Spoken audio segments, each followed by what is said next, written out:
welcome back to the show. This is Healthy Hypnosis. I'm Paul Gustafson. On rare occasion, we depart from the hypnotic theme of the program and have guests on who aren't necessarily in the field. And today's guest is Kate Genovese, and I'm really happy to have you here because you bring a different slant to what we're usually talking about in this show, and I think some might find it a welcome relief. I don't know, but welcome to the show. Thank you. Thanks for having me. You're a registered nurse. I am. And you're an author. I am.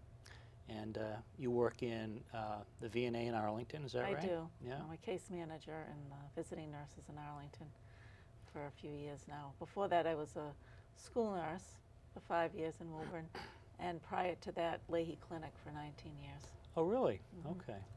So a variety, and plus I'm a Reiki practitioner, which is a form of hands-on healing, as you know. Sure. So you're. Yeah, so I have a practice going there too. What do you do in your spare time? I know, really. Go to the beach once in a Right, while. once in a while. Great weather for that lately. Yeah. And so your passion, what is your passion, nursing or writing? I think both. I really love both. I've been a nurse for so long, it's part of who I am. Right. But I really do love writing, and it happened by accident, really. Really? Yeah, I had a patient in 1998. I was a visiting nurse out in the field. Right. And a patient right here in Burlington. I'd have to go into his house a couple of times a day and change his dressings. And he was getting depressed. He was a diabetic and getting depressed. And so I decided to cheer him up and tell him funny stories. Right. And so that's all I did. I kept telling him funny stories, and he kept laughing, and he kept saying to me, why don't you write a book? Because you know how stories can be on the floors in the hospital and, you know, different patients you take care of. And so he said to me, oh, please write a book. And, you know, I didn't believe him. I said it would go nowhere. And then my mother died, and I had to go up her attic and clean everything out. Right. And I found all my nurse's notes and books from 1970 when I had gone to LPN school. All those papers we had to write. All the papers and my first patient. Care and, plans. And my handwriting of being, you know, when I was 18, it was just so different Perfect, than the things right? I wrote. Yeah. So I said, I think I'm going to give this a shot. So my two sons played hockey, and while they were in practice, I'd take my notebook and scribble stuff down. That was the only time I really had to write then. Right. So it turned into a book. So what year was this that you started? That was 1998, but it took me a few years to write it. So I was published in 2001. Yeah. Wow. So a good portion of 30 Years in September was written in a rink, hockey rink. And the title of the first book? 30 Years in September, and the title comes from when I finished the book. It had been 30 years from beginning when I started nursing school to that point. I see. Yeah, so that's how I came up with the title. So it's just the first book is the nurse's memoir. Is that right? 30 yeah, years. It's sad, it's funny, it's political. It's a lot of personal things I discuss in it about my life and how I transformed and changed. And you know, I had my own addictions when I was younger. So, you know, I talk about that. I'm very honest. So it was very healing to write. I bet it was. Yeah, it was. It was very good. And then you know, once I got the bug of writing, I wanted to continue. So I wrote my second book, Loving Joe Gallucci, which is it's a true love story, but it's based on the hepatitis C virus.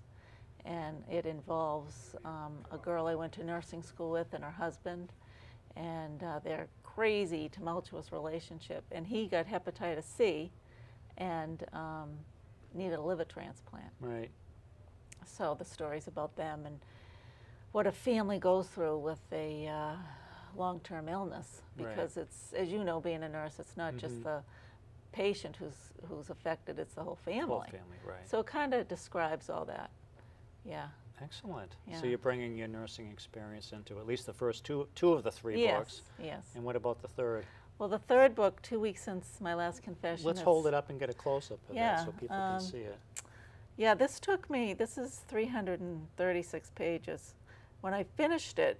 Hold it straight up there. There we go. Can you see it? When I finished it, it was like 600 pages. And I had to really knock it down. But it was it really was hard writing this because, you know, I like to write about things that have to do with issues and what people are going through and dealing with in their own lives. And Right. being a school nurse, I got in touch with a lot of young kids that were abused, and I decided that that's part of what I was going to write about. So 2 weeks since my last confession has really impacted my life. I don't know how much it's going to impact the reader's life, but it changed me. I had to do so much research, and it focuses on two of the characters. It's about a large Irish Catholic political family, you know, in the 50s, which they were all over the place. I mean, I was right. Irish, Scottish Catholic, so Sure. there was large families everywhere in those days, and no such thing as birth control. No. So there's 8 children, and it goes back and forth between two of them, Molly and Sean O'Brien. So it just goes back and forth to these two really dysfunctional characters in their family and what happens to them. So give me an idea of the type of research that you do for a book, and what does that involve? Well, Molly, who had been sexually abused, I had to do a lot of research on the sexual abuse. Okay. And that was that was mind-boggling, because 1 out of 4 girls are abused by the time they're 18, and 1 out of 6 boys. Oh my God, really? And it's 80% of the time it's by family members. So it was. That wasn't pleasant research, was it? No, it really wasn't. It was very difficult, and I have known people that have been sexually abused, so Sure. it impacts their whole life, Right. even when they're adults. So I had to do quite a bit of research with that. And then Molly became addicted to heroin. And I had to do a lot of research in rehabs and what happens with drug addicts, and the whole process, you know, from beginning to end, how they have to hit bottom, the craziness that goes on all in between, you know, when they're trying to get better and when they're using. So that was really interesting to read, because in my head, I knew I was going to make Molly better. So I made her as horrible as she could be, and then she got better. So I don't want to give away the whole story. Sure, I understand. But another part I wrote about, and this was very interesting, and this I knew nothing about, because she became pregnant in high school, Mm-hmm. and she had to give the baby up. So I did a lot of research on teenage pregnancies in the 1960s. But the research I found out, teenage pregnancies have been going on into the 1800s, which Right. you never really think about. No. People having sex in the 1800s, No. like, oh my Didn't God. happen at all. No. No, like today it's just so acceptable. Right. But in those days, even in the 60s when she got pregnant. So you must immerse yourself completely into these projects. Yeah, Yeah. yeah. So it was fun And developing. still working full time as a nurse Yeah, as you're writing. Yeah. And, Well, my first book, I was not working full time. okay. Okay. But with the other two, I was. And yeah, I mean, it just, a lot of research. And the Vietnam War, although I was from that era, I forgot a lot about it. Yeah. You know, so I had to go and research, because Sean was in the 82nd Airborne. I had to find out what the 82nd Airborne did. Right. And I interviewed a couple of friends of mine, older friends that were in the war. So that was. How much of your research is actually put into the book itself, or is your research done to just generally kind of help you to become an expert of what you're generally writing about, Yeah. obviously? Yeah, I applied a lot of it into the book. I did. Yeah. Yeah, I didn't want to make any mistakes, especially with the Vietnam War. I mean, Right. I wanted to get everything down. But it's funny, and you have to have an editor. I never realized how much you really have to have a good editor. And I had Martin Luther King marching up the State House steps in Washington, and my editor called me up and said, "You know the date you had him marching? He was dead." So I said, Oops. "Good thing you picked that up, because somebody would." Yeah. Right. Yeah, I just had the dates wrong. So different things like that. So a where lot do you- of political research. Really? Yeah. Where Yeah. do you see yourself going in the future with your writing? Well, I keep writing. right now I'm really trying to promote this, and I work full time, so it's kind of difficult to write. But I am working on another work of fiction, and you know, that may take another 5 years. Yeah. Yeah. But you started in '98, Mm-hmm. and here it is '08. 2008. Yeah. So you got 3 done in 10 years. I know. That's Yeah. done a little bit of writing myself, and I know how long it takes me to do anything, Yeah. and I can't imagine. Yeah. So Well, you know, writing is the easy part, I found out, and you may find this out if you publish. It's everything afterwards and trying to get it promoted, trying to get people to notice a nobody. It's very difficult. well, I noticed that in my practice. The hypnosis part is the easiest part. It's the marketing, and Yeah. putting yourself out there, and, Yeah, yeah. and Yeah, and you have to tell everybody you know you wrote a book. And that's difficult for me because my personality You're not a really isn't like self-promoter. that. I'm not a real self-promoter. But you got to do it So how are you promoting the book?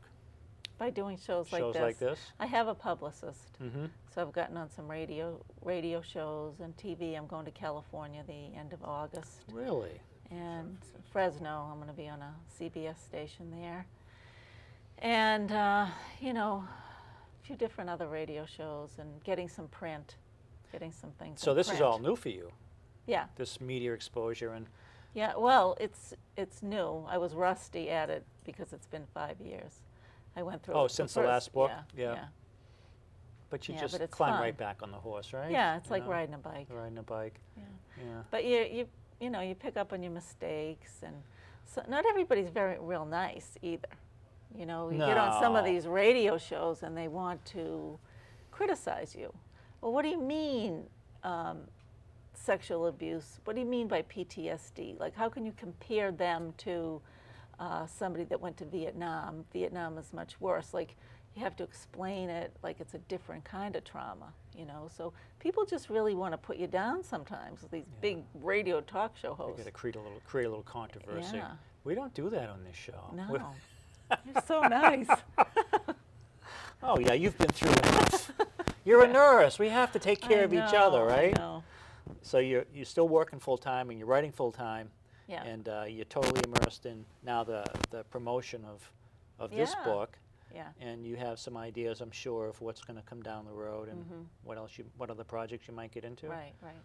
Yeah, I'm working on another book. It's called April Showers, and it's a family saga. I told my husband the title, and he said, change that title. And I said, well, I can't, because it's part of the book. You have to read the book to understand the title. So how does this? So- How do these projects blossom? How do they get started? And I mean, You know, I just have a vivid imagination. yes, you do. Yeah, you must. And not like Stephen King. Mm-hmm. He's pretty wild. But, you know, ever since I was small, since I was 6, my dad made us, my siblings and I have 6 brothers and sisters, read a book a week. Oh, okay. Yeah, like he was I'm sure tough. that has a lot to do with it. So we had to read a book. He was lenient when we were that little, but we had to read a book, do a book report, and oftentimes Really? stand in front of him and give a verbal book report. My goodness. Yeah, he just made us read. He thought So reading was one of the most You've been important connected to things. books since you were very young. Very, very young. Yeah. So you had to write a book report every week? Yeah. Well, when we finished it. Yeah. Yeah. In the summer it was okay. We weren't as busy, but we had to go to the library. We always had to Oh my goodness. have yeah. something going on. Yeah. So at the time, you maybe did you enjoy that at the time, growing up being? You know, fortunately, I loved reading. Yeah. You know, it just takes you into another world. You know, you don't, if you're alone, you can't find a friend to play with when you were younger. Well, I'll go get a book and read up on the porch. I remember doing that as a Right. little kid. So it's just always been part of my life. I always have a book going, you know, and now I love reading nonfiction. I love reading memoirs of other people and, you know, different things like that. So, yeah, reading's a part of my life. So this was easy when I started to write. I did take some writing courses through Cambridge Adult Ed, Mm-hmm. so that was interesting. So but you found writing to be easy once you get started. Well, yeah, I mean, I really needed work. I needed practice, and I probably still need practice. I mean, with each book you write, you improve, Yeah, or hopefully you improve. and develop your Yeah. style. Yeah, develop your style. I know I have short sentences. and my chapters aren't real long. Somebody commented on that. You have short sentences, and well, So oh well. that's uniquely you, right? Yeah. But the idea of the story and the complexities of these stories, is it something that unfolds over time, or do you come up with this in a shorter period of time? How does that, Well, you know, it just comes would you to start me. with a character or Yeah. a situation? Well, I always have to have a title first. Okay. That's important to me. The title got to be there. So I'll relate to 2 weeks since my last confession. I knew I wanted, I mean, writers do write what they know about, or at least I do. So I'm Catholic. Have brothers and sisters. My mother was not as strict as this woman in the book, the mother, but she was strict enough. Mm-hmm. And that's where the title comes from, 2 weeks since my last confession, Okay. because we were made to go to a confession every 2 weeks. So you'd say, "Bless me, Father, for I sin. It's been 2 weeks since my last confession, and these are my sins." So that's where the title comes from. But I changed things up a lot as I was writing. You know, as I said, I focused on the 2 characters. Right. But then in the background, there's Sister Susan, who's a little kind of kooky, and things are going on with her. And then there's a disabled brother. I almost cut him out, and then I really wanted him in there because that was part of the reason the mother was so intense and tired and worn out because of this disabled brother. So I needed him in the book. But I was always changing things. And oftentimes I'd wake up in the middle of the night and couldn't sleep. So I'd lie there thinking about what I was going to write. These characters become real to you, I'm Yeah. sure, right? Well, they do become real. Yeah.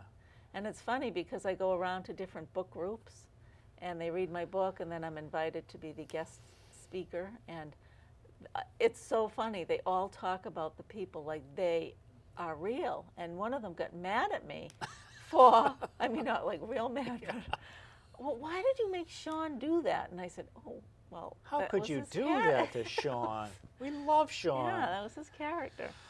So it was just, it's just me, yes, and they really do become part of you. Yeah. You know, I feel like there was a little bit of me in every character, to be honest with you, especially Molly, because Molly had this What's drug Molly's addiction. story? The drug addiction? Yeah. Yeah.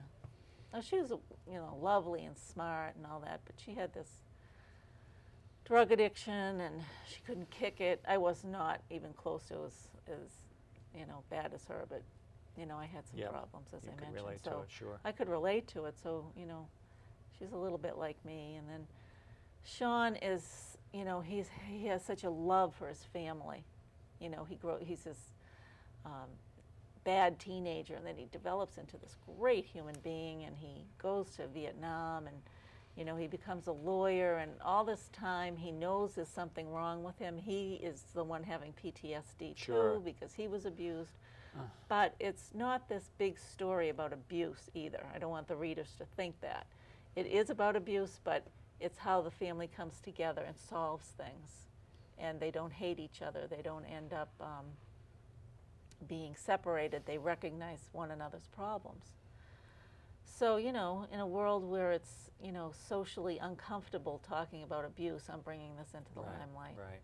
So, One question I have for you is, what role does a publisher play in kind of gearing the content of what you write? I mean, do they critique your manuscripts? yeah, well, you know what? I had Sean, he swore a lot. They cut a lot of that out. Yeah, they didn't want that in there. So And I'm glad they did that. you submit the manuscript to the Yes. publisher, and they send it back to you with what they Well, recommend? No, what happens is they get the manuscript. Well, first of all, I sent them a query letter stating, what the book is all about, and where my marketing would go, who would read my book. You have to do that. So they said, "Okay, send us the first 3 chapters," which This I is after did. they were already your publisher for the No. first. Oh, this is the first? Yeah. Okay. They said, "Send us the first 3 chapters," so I did.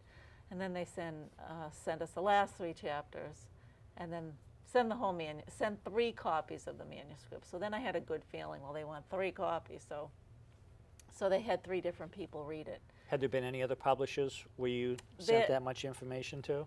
Or is this the first one that showed that much interest? That much interest, yeah. So about a month later, they agreed to publish my book. Oh, that was pretty quick. But Yeah, that actually was pretty quick, but what took a long time was the editing. That was hard. Back and Because I forth. had a great editor, and they're in Europe. But it doesn't even matter because everything was done with email. So she'd do a chapter, and then she'd say, I suggest you do this. And I'd have to change it. And this editor was part of the publishing Yep, company? she was. She got assigned to you? Yep, she got assigned to me. And that took 6 months. Took a Just long the time. editing. Because I had a time frame, but I just couldn't abide by it because I was too busy at work. So, Right. yeah, I had to just ask for an extension. And they said, oh, well, it just means it's not going to be published as fast. And I said, oh, that's okay. There's not much I can do about that. Right. You know, so they were very lenient as far as that went. But she was very good. She was strict. You know, she would say, no, I don't want that, and give me examples of what I should write. You know, she was very good. So I'm sure that her critique is what helped you to become a better researcher Yes, and yes, obviously helped you Yeah, to become yeah. more efficient and productive with your process. right.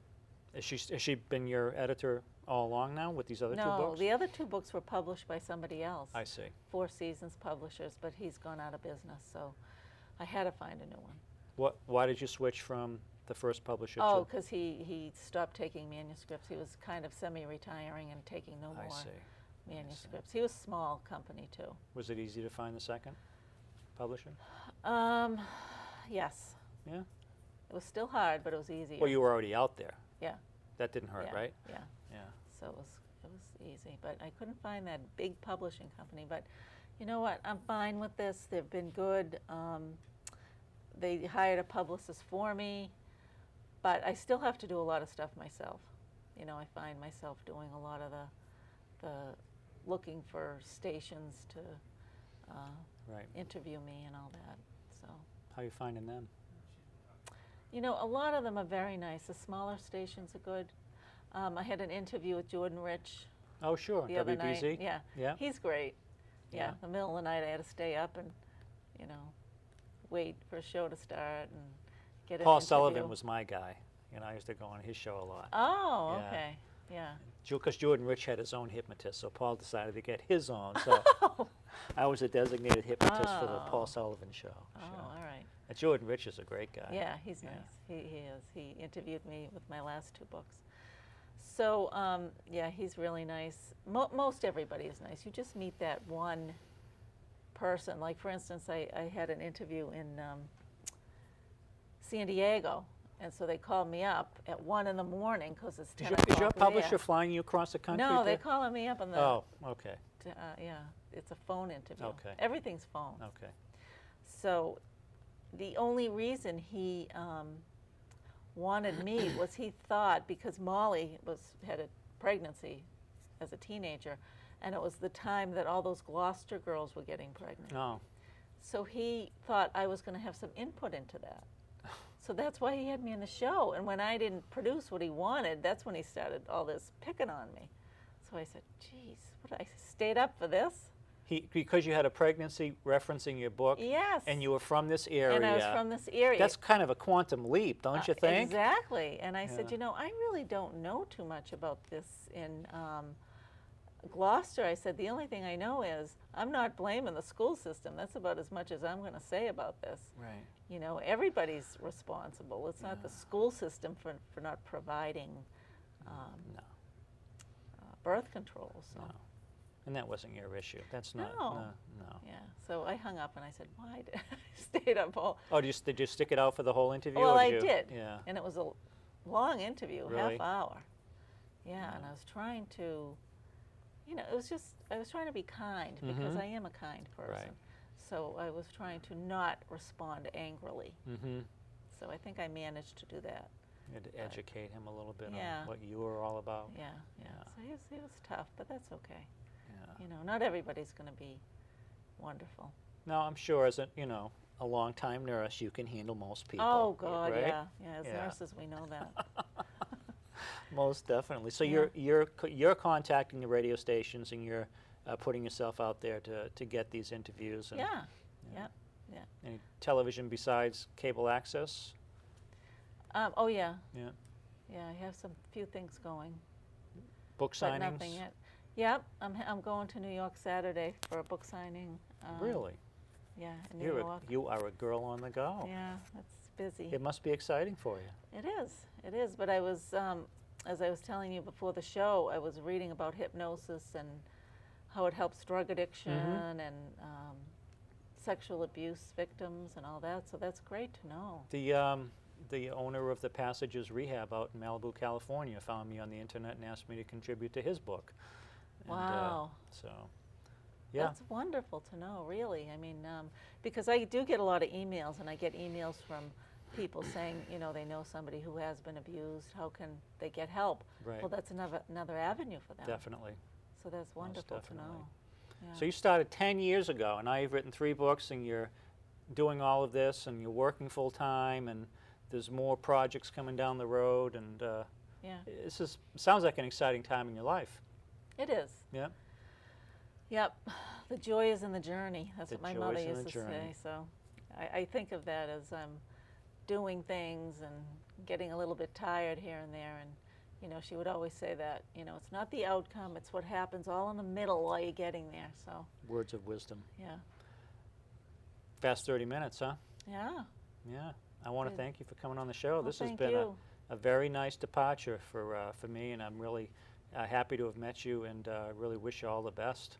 Well, thank you. Same here. Yeah. Yeah. And maybe we'll get you back on sometime Yes, that would be great. when you're doing your 4th book. Oh, there you go. Well, folks, this has been Healthy Hypnosis. We'll see you next time. Thanks for tuning in, and we'll do it again.